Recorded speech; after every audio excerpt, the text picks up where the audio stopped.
Hi, how you doing? It's a beautiful day here, as always. Today I want to talk about a few things. Last time I spoke to you about roles, and I have a few more things to say on that. What happens is, in order for you to fulfill your role, you need other people. You can't be a mother without a child. You can't be a doctor without a patient. You can't be a criminal without a cop, so on and so forth. So you require other people to fulfill your role. That's what you do. And that causes suffering, you know? And so that's something to think about. Okay? What are we doing to other people? What are we forcing other people to do? Yeah. We're forcing them to fulfill our roles. Okay? And when they don't fulfill our roles, then we feel bad, don't we? Yes, of course we do. Now, why is this? Because basically, roles are not good for you. Having a role defines you, makes you into one thing. You're not one thing, you're everything. And so that's the problem, okay? Also, what you're doing in your role is you're denying truth, okay? I've talked about what is, which is really truth, okay? And you guys have all heard that stuff. But what you're doing in your role, what you're really doing is you're denying the truth, okay? And that means you're being consistent with your role and trying to be a mother, a brother, a policeman, a psychologist, whatever it is. And in doing that, you are basically shitting on the truth, because that's not what you are, and that causes suffering too. And what we do is we project our roles onto other people. It's crazy, isn't it?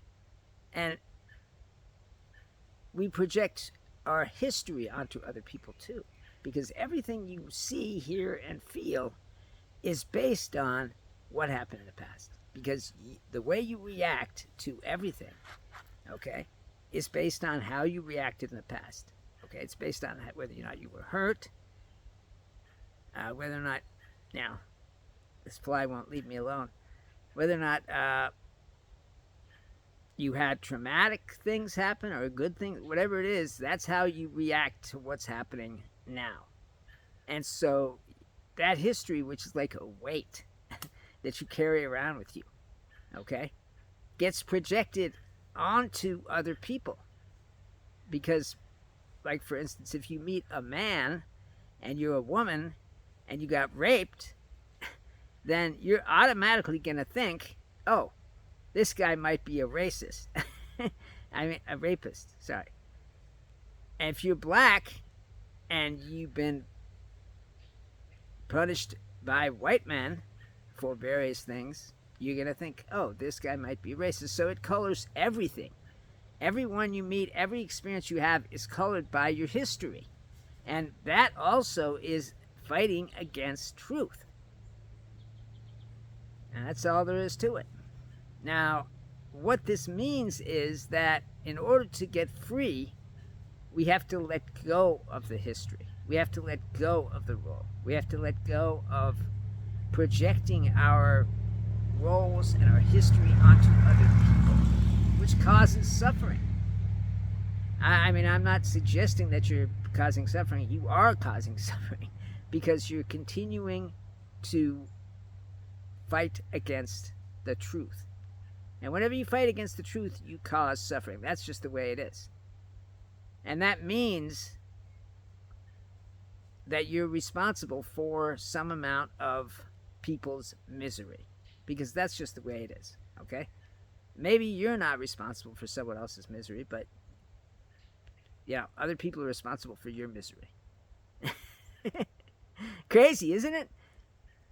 Anyway, the point is, when you're going around talking to people, whatever, you're projecting that history onto the people you're talking to, and that colors how you communicate with them. It covers whether or not you can have a certain closeness with other people, whether you can connect with them. Okay? Which I know is hard.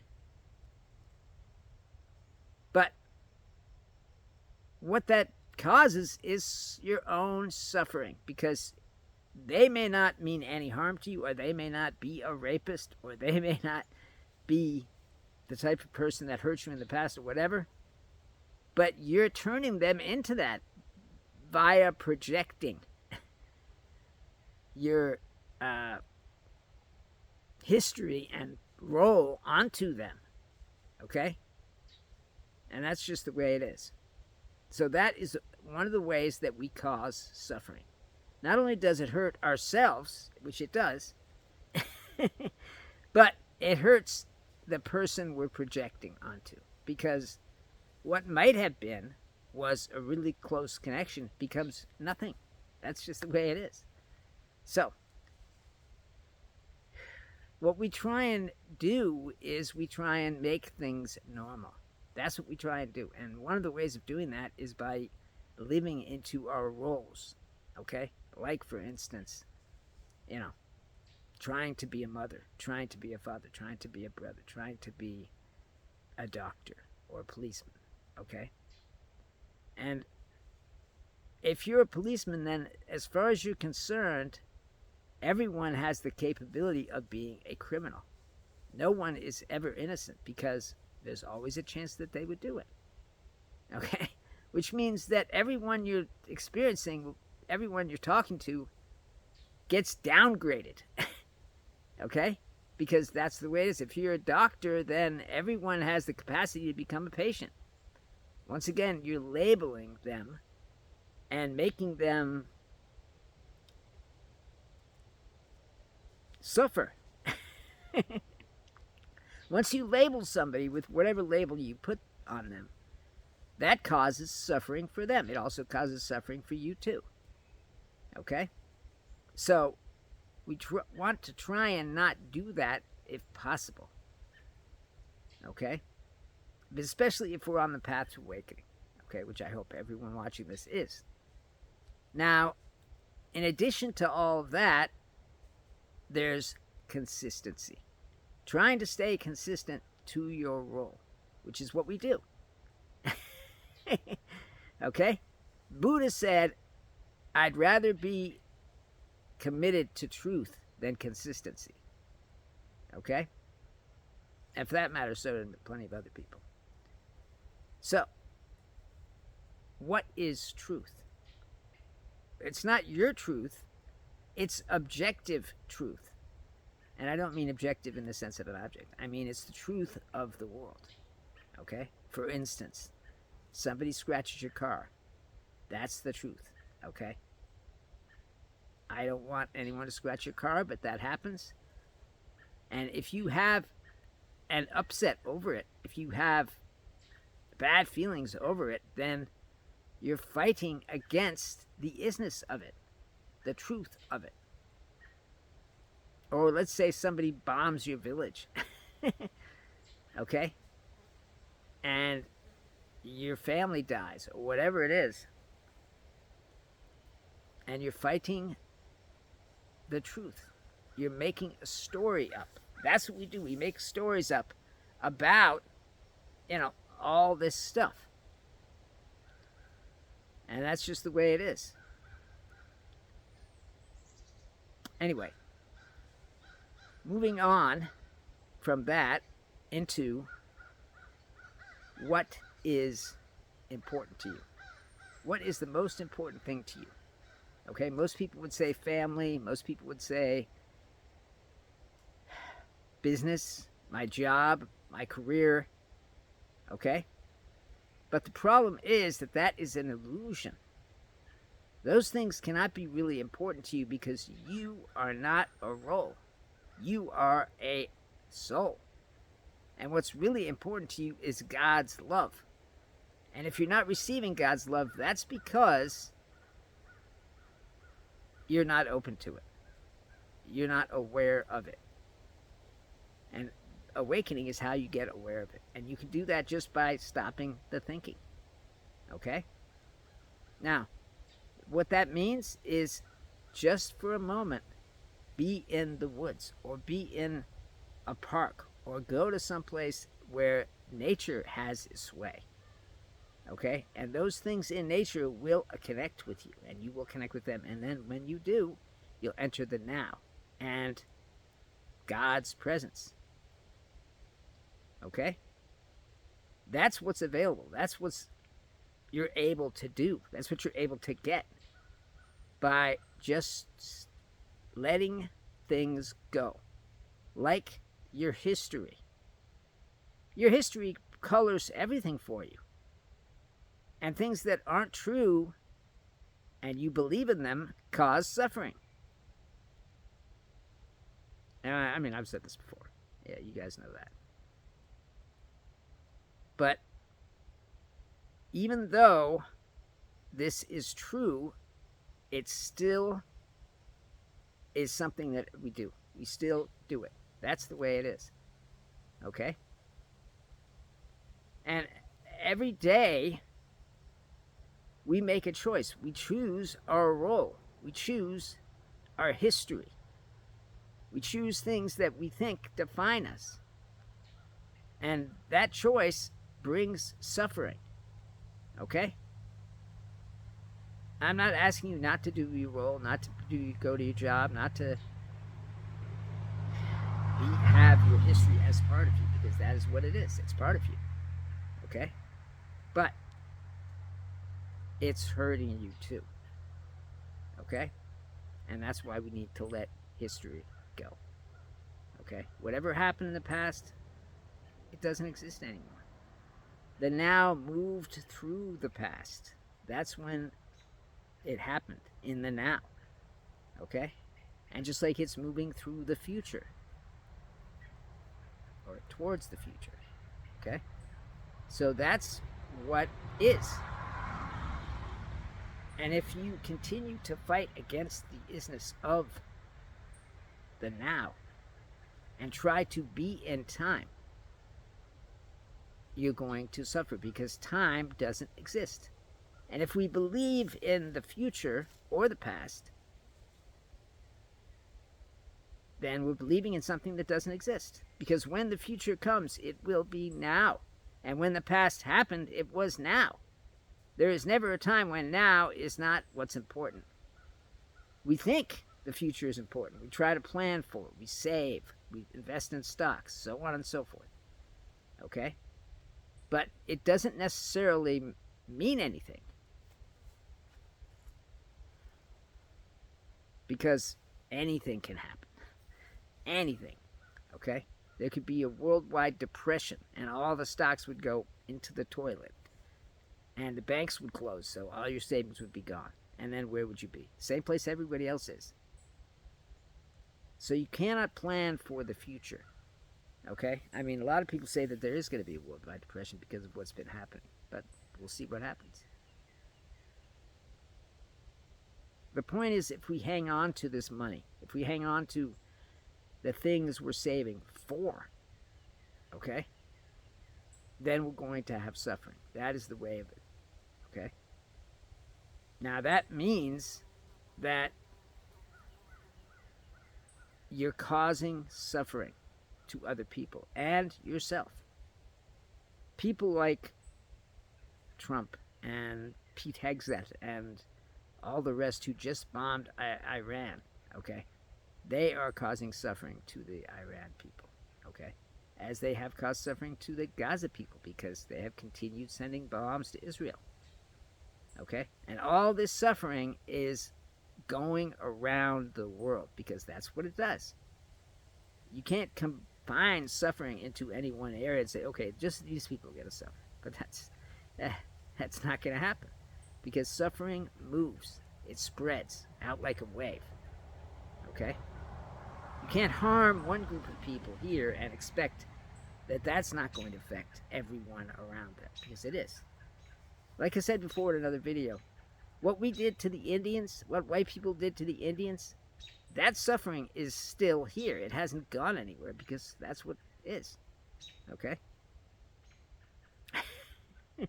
There's a fly that keeps landing on my face. Anyway, the point is that this suffering is permanent.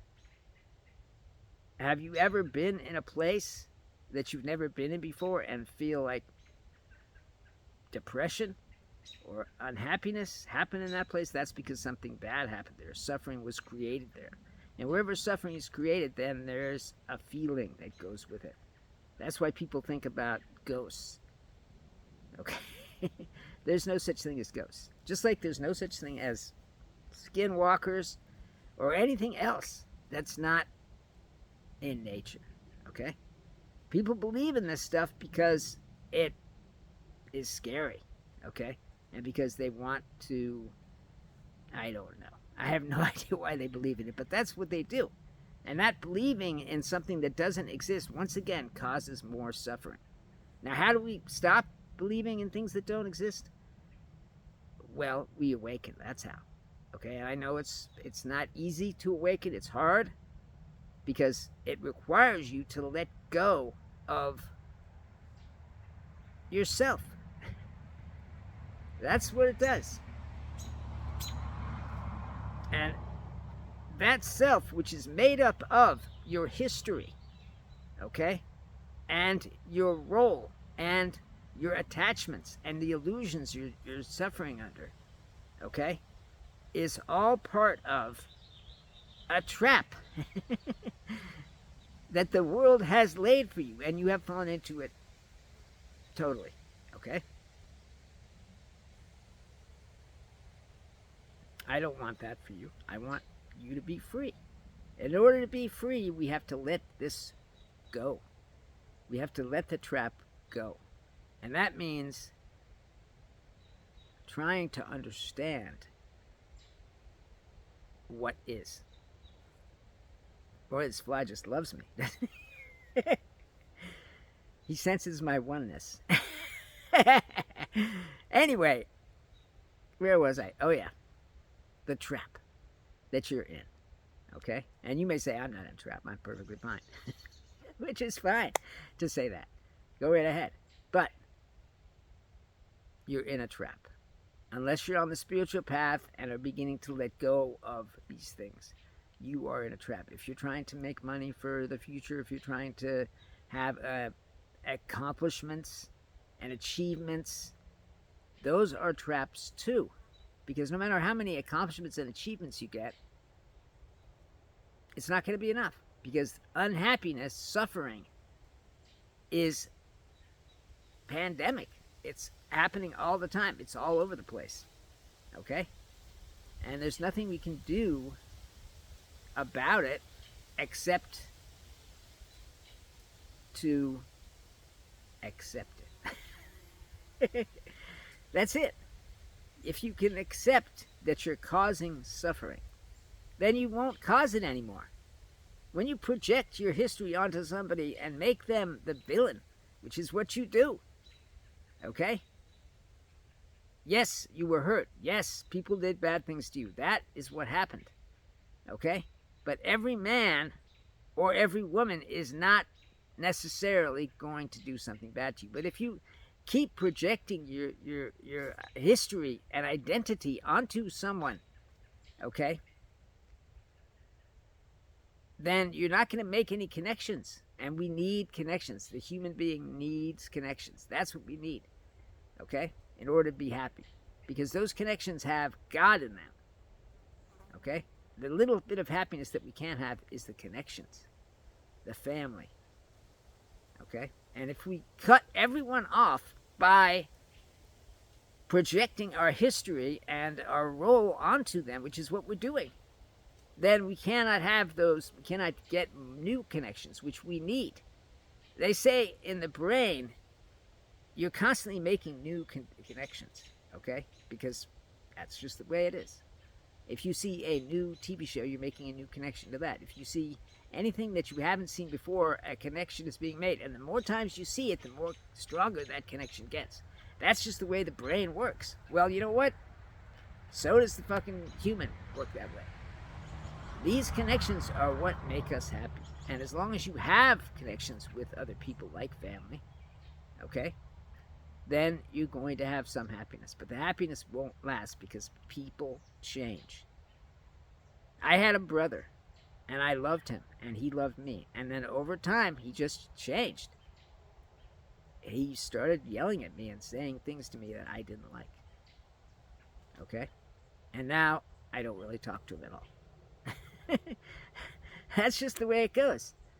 I didn't want it to be that way, but that's the way it is. People are going to change. People are going to die, drift away from you. If you're a mother and you're projecting your motherness onto your children, and they don't want it because they can feel it, believe me. Okay? People are very sensitive. Okay? If you're trying to mother a 19-year-old, he's going to tell you, no, stop doing that. I don't like it. Or maybe he won't tell you. Maybe he'll just go. And then where are you? So we need to stop trying to make everybody into something we already know. That's what projecting your history is. We fear the stranger. Okay? And the stranger is everyone that's not part of our tribe, the other. Okay? And because of that fear, we project onto them what we think about everything. And including, history, the role we are playing at that moment, so on and so forth. Okay? That fear, which is part of being human, is bad for us because it's part of suffering too. Okay? And if you are fearing things, okay, then you need to awaken. All right? And that fear goes away. Once you get into the now, and you stay in the now, okay, for long periods of times, which happens when you're awake, okay, then the fear slowly ebbs away, and it's not part of you anymore. That fear that you're holding on to, and you are holding on to it, is part of you. You have made it a part of you, and when the other comes, which they do, the fear comes out. Okay? And then we cast upon the world our own flaws to make the fear not as bad. Okay? We project our flaws onto everything and everyone to make the world a little more familiar. Which is really sad because it causes suffering. Just like labeling people causes suffering. All these things that we do, we don't know that it's causing suffering. Because if we did, I think we would stop. But we don't know that. Because we just think it's what everybody does. We just think it's normal. Okay? And that's what we want it to be. We want ourselves to be normal. Because normal is the top of the bell curve. And everybody wants to be at the top of the curve. No one wants to be down here or down here. Because that's unnormal. Okay? And part of being normal is fitting in with society. Part of being normal is having a clique or having a bunch of people that you hang out with. And if you don't have that, then you're a loner. Okay? Or a freak. Okay? That's the way we view the world of man. Okay? And that's just the way it is. There's nothing we can do about the way it is. There's nothing we can do about what is except accept it. Accept that you are causing suffering by projecting your history and everything else about you onto other people. Okay? You may not think you're doing it. You can say, no, I'm not doing that. But you are, because that's what human behavior is, okay? And I know it's hard to see that because it just is, okay? But by this way of being, we are hurting the ones we love.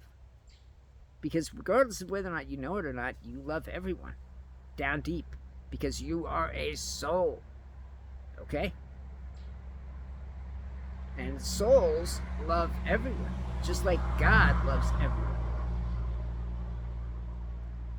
And that's just the way it is. And as long as we are trying to make the world normal by projecting these things onto other people, okay, then we're going to be causing suffering and we're going to be hurting the ones we love. Now, I've heard people talk about the fellowship of man. I've heard people talk about a lot of things when referring to humankind, okay?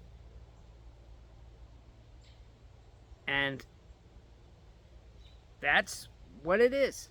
That's what the love that we have for everyone is. We may think, oh no, well, we don't love everyone, we just love a select few. But that's not really the way it is. That's just the way we think it is. Because we have been programmed to think that. Okay? And conditioned to reinforce that programming.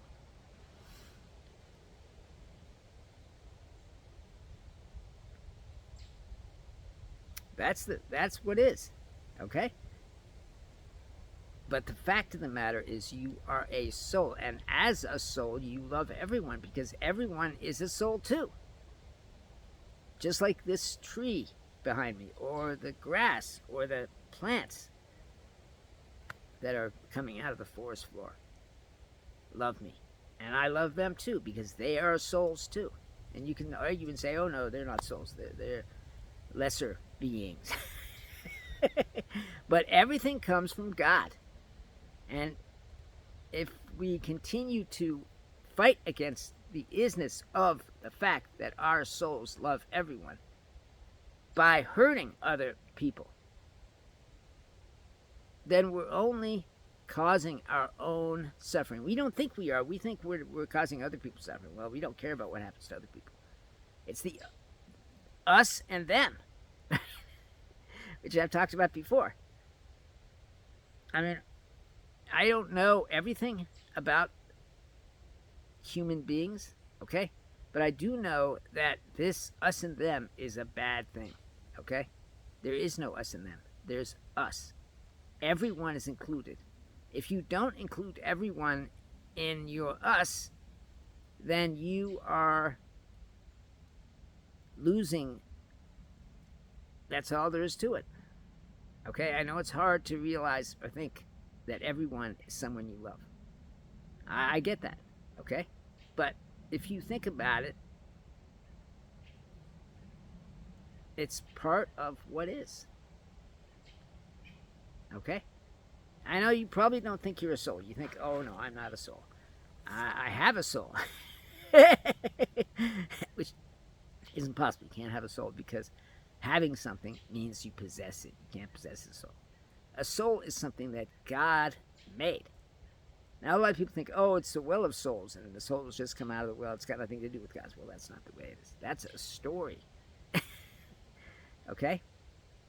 A story that is not based in the isness of the world.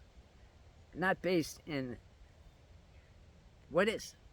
It's based on someone's idea of what is, which is always, almost always false.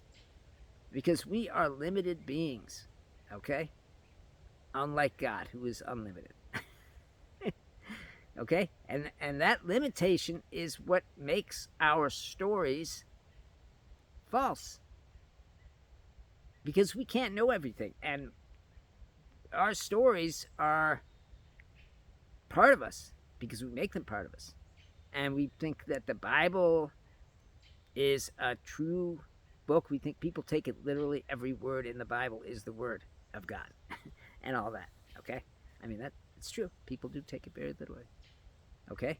But it's a story, okay? And it's a boring story. The vast majority of the Bible is about people begetting. That's what it is. Yeah, there's some other stories in there, but a large portion of it is about that. Okay, because they're trying to you know establish a timeline of from Adam to David. Isn't that insane? It is, but it's what it is. That's what the Bible does. And then from David to Jesus, it's all one thing.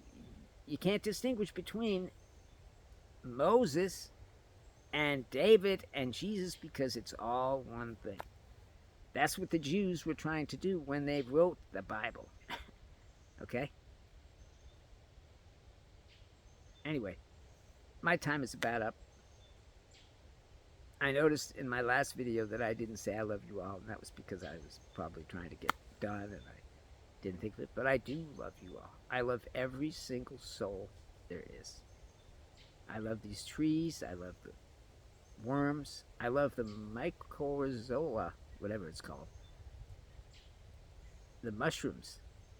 The fungus in the ground. Because it is alive. And therefore it is a soul. Just like you are a soul and I am a soul and everyone you know is a soul. And if you can just love the souls, forget about the flawed human psyche and all that. Just remember that everyone is a soul. Well, I love you all because you're me. Because we're all one thing. If you think that you're just you, you're wrong. Because you are part of everything, and everything is part of you. You are part of the universe because God is part of the universe. Okay? God made the universe, you could say, and therefore is the universe. A good craftsman is part of what he makes, isn't he? Yeah. And so was God part of what he made, the universe. Now, many people say, oh no, God didn't make the universe. Or whatever. It doesn't matter. But you are everything. And everything is you. You cannot distinguish yourself from the trees, from the critters, from the squirrel, the goose. Because it's all part of God, and so are you. Well, I guess that's enough talk. I love you all. Please have a great day and a great life.